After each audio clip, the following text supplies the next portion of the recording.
Freddie Freeman misses Sunday's game, but Clayton Kershaw is on target for the Dodgers. Matthew Stafford will be ready for the Rams season opener. And there is a story claiming LeBron James's agent quashed the trade. Don't buy it. Good morning. I'm James. This is your daily dose of sports and snark for the greatest sports city in the world, Los Angeles. This is the faithful Angelenos morning report. So it is August 19th, 2024. Welcome back to the Sanctum Sanctorum of LA Sports. By the time you see this clip, I'm going to be on my way to hell. Northern California is my next work stop, the anti-nirvana compared to the bliss that comes from being in Southern California. We also added a new subscriber to the Angeleno Familia. Thank you for getting in on the ground floor. And if you like being in the know about LA sports, clickety-clack the like button. Clickety-clack the subscribe button. There's a notification bell. Hit that. It'll let you know when we drop new content. Sharing is caring. Let people know we exist, and by all means comment. Now, before we go through the news and notes, a look at the scoreboard. Dodgers 2, St. Louis 1. Rumors of Clayton Kershaw's death have been quite exaggerated. 6 shutout innings over in Missouri yesterday. Matter of fact, in his last 3 starts against Philadelphia, Milwaukee, and the Cards, Kershaw has pitched a combined 16 2/3 innings and has allowed 2 earned runs. It's an ERA that's barely over 1. Shohei Ohtani hit his 39th home run. The lead in the West is 3. Las Vegas 87, Sparks 71. The Sparks are tied with Washington, D.C. for having the butt-naked last record in the WNBA. But listen to the scribes. They'll tell you, Cameron Brink is so hot. Like that matters in winning games, right? Angel City FC 7, Juarez 0. Why this match had to be played, I have no idea. Meanwhile, today, Seattle is in town to take on the Dodgers at 7. Gavin Stone is 10-5 with a 3.63 ERA. Brian Wu is 5-1 with a 2.06 ERA. And let's get to the news. Freddie Freeman jammed a finger during Saturday's loss over in St. Louis. X-rays were negative, but the finger swelled. So he wasn't included in Sunday's win. How bad did it swell? He couldn't even grip a bat. So when they get back to LA, which is of course now, he will get a CT later today. I was mentioning a couple of days ago that I saw Oklahoma City play Las Vegas. I wanted to get a glimpse at the top prospects and of course injured players, Max Muncy, Chris Taylor. The game I saw, Muncy and Taylor stunk up the joint. Can't front. But over the entire week of games with Oklahoma City, Muncy hit .286. He is scheduled to return to the Dodgers on Tuesday, theoretically lengthening the lineup just that much more. Now, as for the prospects, we talked about that a couple of days ago as well. MLB.com has updated its rankings for the farm systems across baseball. They say the Dodgers have the 5th best in the game. They also say the Dodgers have 5 prospects in the top 100 overall. But one of them is River Ryan. I can't imagine Tommy John surgery being just the ticket to boost your standing. But who am I? 3 of the other 5 are currently with AAA Oklahoma City. That would be catcher Dalton Rushing, who I saw hit a home run. He is the highest ranked prospect at number 39. Shortstop Alex Freeland and left-hander Jackson Ferris. Now, the other one is Josue De Paula, who's still in single A. As for a former Dodger, Ahmed Rosario was claimed off of waivers by Cincinnati, and reliever Brett Honeywell was designated for assignment. The Dodgers have executed 5 roster moves regarding pitchers. 5 pitchers in the last 5 days. Honeywell allowed 5 earned runs in 20 1/3 innings with LA, which honestly, pretty strong. Sean McVay said Matthew Stafford will be ready for the season opener with Detroit on September 8th. Stafford is dealing with a hamstring issue that kept him out of practice. There's no way he was going to get in exhibition games, even if his hamstrings were completely healthy. That's not the way McVay operates. Meanwhile, McVay added that the coaches will, quote, use all the time that we have, unquote, to assess Stetson Bennett as a backup quarterback. Bennett is a two-time national champion with the University of Georgia, and then he skipped out on the Rams last year to deal with something. We never got specific. The dude has come back and has taken every preseason snap so far. Now, true, he's led the team to 2 wins, but that is tempered by the fact that he won both of those games with 2 extremely late touchdowns against the people who were at the very bottom of the opponent's depth chart. Translation, maybe they sign with the UFL if they're lucky. That's how far down. Why trades don't happen? I'm not interested. They either happen or they don't, right? Simple as that. But one thing I've noticed in my years when I was a scribe is that a lot of NBA scribes, because NBA trades are difficult to come by, there were a lot of NBA scribes who would come back after the fact and describe how a trade was this close to happening but fell apart. Peter Vesey wound up parlaying that for a while into a career being an analyst for NBC. The dude was just straight out, just never got anything right. He never broke a trade. He was just there to tell you how trades didn't happen, which kind of led you to believe he didn't know what the hell he was talking about.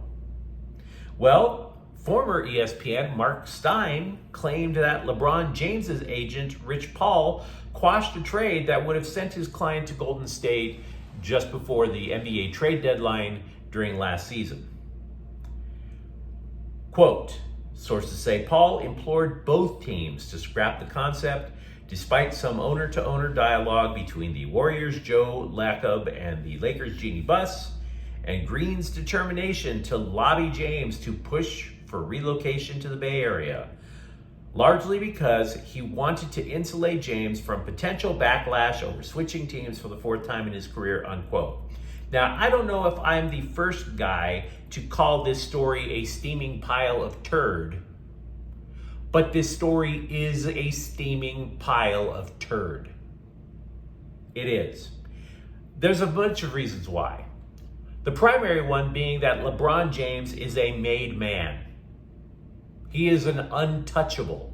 And what I mean by that is not only does he get to call his own shots, you think his agent calls his shots? Hell no. LeBron James has always called his own shots. He's been that way since he was playing basketball over in high school in Ohio. He knew who he was going to be. He's always called his own shots. When he went to Miami, he had them make a special television show on his behalf. And now you're going to tell me that the idea of, oh yeah, I don't know if I should go to Golden State. What do you think, Rich Paul? No, LeBron James did not all of a sudden punk out like that. He is untouchable. If he wanted to go to Golden State, it didn't matter a damn whatever Rich Paul thought. And it wouldn't matter to LeBron James because of the fact that he's untouchable. He could play for every team in the NBA and then follow it up by playing for every team in the G League just to follow his son around. And then if he had a daughter, he could wind up playing in the WNBA, and it wouldn't matter a single whit to his legacy. Nobody would care. He left Cleveland, right? And Cleveland, for a time, hated him so much that they burned his jersey. Then he goes back to the city, they get him a title, and they were hugging him out the door when he came to LA. He is their hero no matter what. Miami doesn't hate him. The guy became the all-time leading scorer in the NBA in a Lakers jersey and won a title for the Lakers. Lakers fans don't hate him either. His legacy is etched in granite. Rich Paul knows that. Rich Paul doesn't call the shots for LeBron James. LeBron James calls the shots and Rich Paul executes them. So you're telling me that Paul talked James out of going to Northern California? Really? I don't know if LeBron James has ever listened to anybody, let alone his own agent. LeBron James stayed with the Lakers because he wanted to stay in Los Angeles. Simple as that, Mark.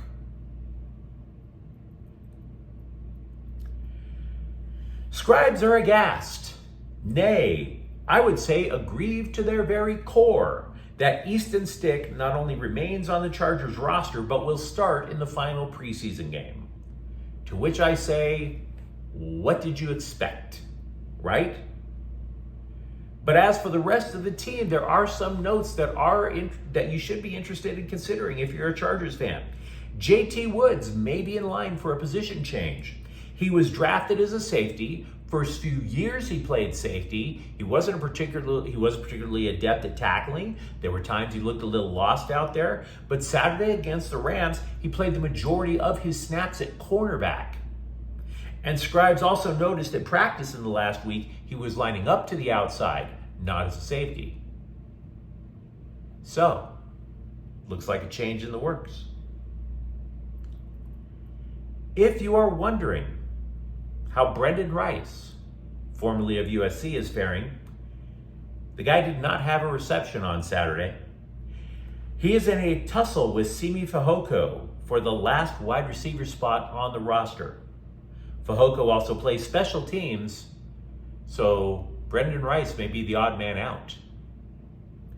Also, the Bolts have added linebacker Frank Ginda, who was the USFL's Defensive Player of the Year in 2023. Dude is a spring football lifer. He has played for the USFL, the XFL, and something I barely heard of called the AAF. So now he gets his chance at real football.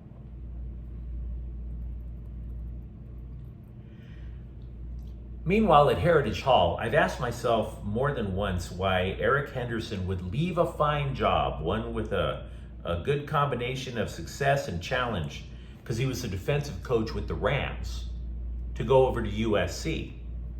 If you look at the Rams, they win, so that's good, but they're also young, and now that they don't have Aaron Donald, it's a challenge. So winning team keeps you interested because they're challenging. Could it be that he left for USC because the Trojans can win and pose him a challenge with a baseline of talent that he can work with? The LA Times suggested Henderson really wanted to work with Bear Alexander. Maybe find ways to turn all of that potential and unlock it and create results. Henderson told the Times he connected with Alexander to the point where, quote, "I can't get him out of my office. He's a guy that's been thirsting for knowledge." You love that. Anytime you have guys like that, you want him to have success, unquote. Now, Alexander is a former 5-star recruit, but he only had 1.5 sacks last year, his first with the Trojans. And despite that, despite the lack of actual tangible results, I read a preview magazine that still listed Alexander as the 8th best defensive tackle in college football. See if they can unlock it. The following is not meant to be a troll, staying with USC football, by the way. It's meant to be a warning to young people about how the grass is not always greener. Had Malachi Nelson stayed at USC instead of entering the transfer portal, we'd probably be talking about him as the starting quarterback and not Miller Moss. Right? Wouldn't he theoretically have been the one to start in the Holiday Bowl last year? But Nelson became impatient, transferred to Boise State, and ESPN reported last night that Maddox Madsen won the Broncos starting quarterback gig over Malachi Nelson. Why? Madsen had experience in the offense. The grass, not always greener. Among the most worn out cliches is claims of being the underdog. Man, that's been played out. claims of needing to prove yourself, claims of getting revenge over all kinds of people who didn't believe in you. And it doesn't matter how far you go back in sports history. You could go back in natural selection, for Pete's sakes. You could literally go back to when Grog played Kick the Fragmented Skull in Stone Age, right? And he scratched his elongated snout, and he told the scribe over at the Paleolithic Journal that he was the underdog and nobody gave him a chance against Kaku. I bring this up because even today, people are claiming underdog status. UCLA football coach Deshaun Foster is all about keeping receipts. Quote, "Trust me, I've got receipts back from 1998. There's a few people on the list I'm looking for," unquote. So each and every win that UCLA gets this year, expect that cliche to come flying out of Foster's face. Just saying. But you let me know what you think in the comments thread. How excited are you about Clayton Kershaw possibly being the savior to the Dodgers pitching staff?